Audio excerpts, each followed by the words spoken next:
नमस्कार दोस्तों and welcome to planet 4। Iran के ऊपर चीन का सबसे भीषण हमला।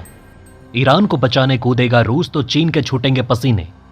लाल सागर में हूतियों के खिलाफ उतरे चीन और भारत मिलकर करेंगे मुकाबला। भारतीय इकोनॉमी की तरक्की देख भारत से मदद मांगने लगा चीन। रियल एस्टेट बबल फूटने से अचानक फूलने लगी चीनी अर्थव्यवस्था की सांसें। चीन के बेरोजगार युवाओं ने खोल दी चीन की अर्थव्यवस्था की पोल। अब डाटा छुपाने में लगा चीन बोला, अब हम LAC बॉर्डर एरिया में टेंशन नहीं बढ़ाएंगे, कृपया हमारे साथ रिलेशन सुधारो, नहीं तो हमारा भी हो जाएगा पाकिस्तान से बुरा हाल। 5 साल बाद चीन ने अमेरिकी कंपनी बोइंग को दिया मौका। दुर्घटना में मारे गए थे 350 लोग।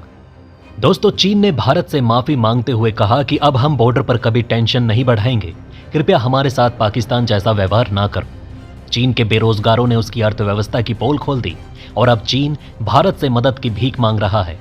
चीन ने बेहद दिलचस्प बयान दिया जिसकी चर्चा हम आगे करेंगे, लेकिन आइए सबसे पहले जान लेते हैं कि रूस के दोस्त ईरान पर चीन ने कौन सा भीषण हमला कर दिया है।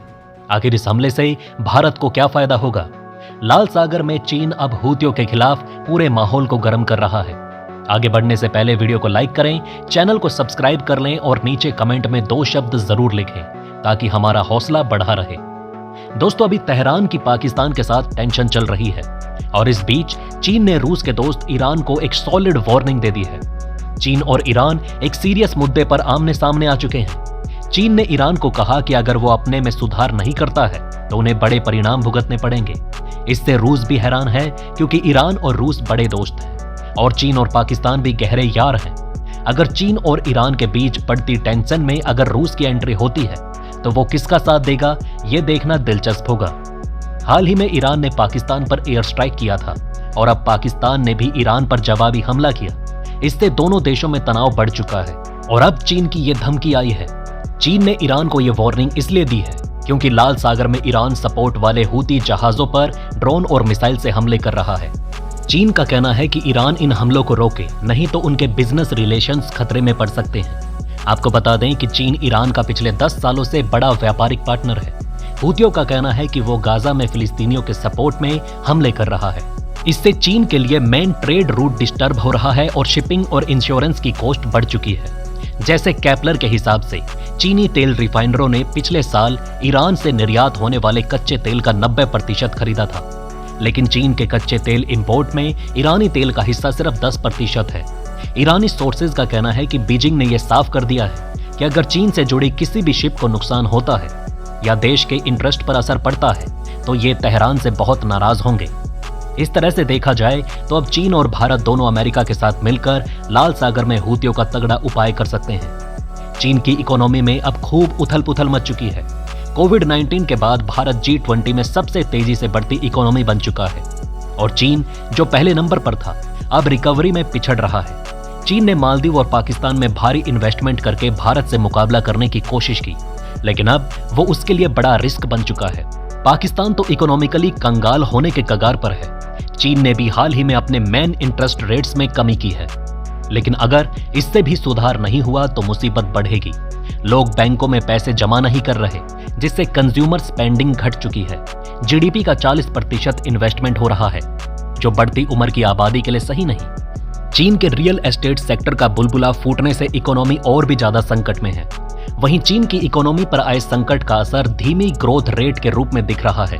वहां की समस्याएं इतनी बढ़ चुकी है कि चीन के ग्रोथ के आंकड़े पर भरोसा करना मुश्किल हो चुका है। चीन के युवाओं की बेरोजगारी अब रिकॉर्ड स्तर पर है। विदेशी इन्वेस्टमेंट घट रही है, युवान कमजोर हो रहा है और निर्यात भी गिर रहा है। चीन की मुख्य समस्या रियल एस्टेट सेक्टर की है।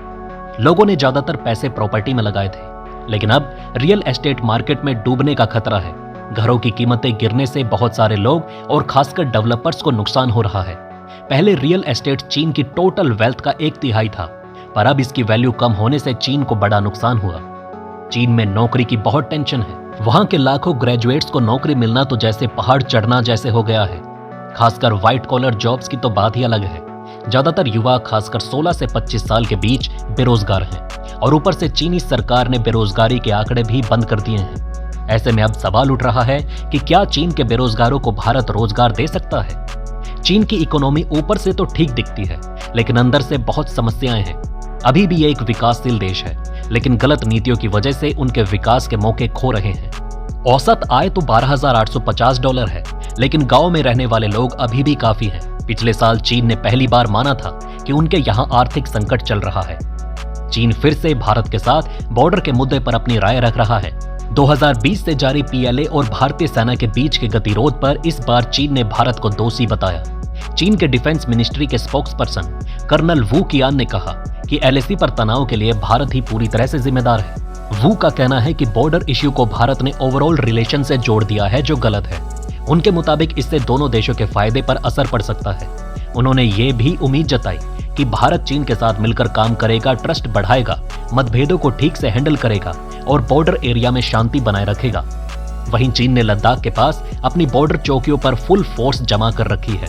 भारी हथियारों से लैस ये 2020 के झगड़े के बाद से ही चल रहा है।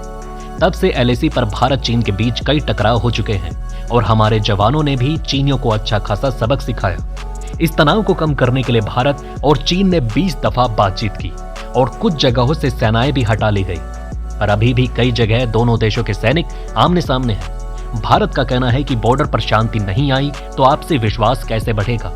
हाल में बीजिंग में हमारे एम्बेसडर ने चीन के एक बड़े आदमी लियू जिनचाओ के साथ मुलाकात की। लियू शायद चीन के नए फॉरेन मिनिस्टर बनेंगे। उन्होंने कहा कि दोनों देशों को एक दूसरे की चिंताओं को समझना चाहिए और मिलकर काम करना चाहिए। वहीं चीन में 5 साल बाद बोइंग 737 मैक्स जेट की वापसी हो रही है। 2019 में इस जेट के इंपोर्ट पर चीन ने बैन लगा दिया था, जो अब हटा दिया गया है। आपको बता दें कि चीन ने 2018 और 2019 में हुई 2 बड़ी दुर्घटनाओं के बाद बोइंग विमानों पर यह बैन लगाया, जिनमें 350 लोग मारे गए। इस बैन को हटाना अमेरिकी कंपनी बोइंग के लिए बड़ी राहत है। हालांकि हाल ही में बोइंग ने खुद को उस समय के अखबारों में पाया जब उनके एक विमान की खिड़की टूट गई थी। ये घटना अलास्का एयरलाइंस के 737 मैक्स 9 जेट में हुई थी। इसके बाद अमेरिका के फेडरल एविएशन एडमिनिस्ट्रेटर ने बोइंग पर प्रतिबंध लगा दिया था। हांगकांग का मुद्दा भी गर्म है। चीन ने वादा किया था कि हांगकांग को राजनीतिक स्वतंत्रता मिलेगी, पर ऐसा होता नजर नहीं आया। उल्टा जो लोकतंत्र की बात कर रहे हैं, उनके खिलाफ चीन कार्यवाही कर रहा है। एक ब्रिटिश नागरिक और हांगकांग के अरबपति बिजनेसमैन का केस भी चर्चा में है, जो पिछले साल से जेल में है। लगातार हांगकांग में उठ रही आजादी की मांग को चीन दबा रहा है। लोग आवाज उठा रहे हैं, पर चीन अपने तरीके से इसे शांत करने में लगा है। यहाँ की सिचुएशन पर गौर करने की जरूरत है। दोस्तों, अब आप नीचे कमेंट में बताएं कि क्या चीन के साथ भारत सरकार को बातचीत करनी चाहिए या फिर नहीं। जाने से पहले वीडियो को लाइक करें, चैनल को सब्सक्राइब करें। तुरंत आ रहा हूं एक और नई अपडेट लेकर। वीडियो में अंत तक हमारा साथ देने के लिए धन्यवाद। नमस्कार।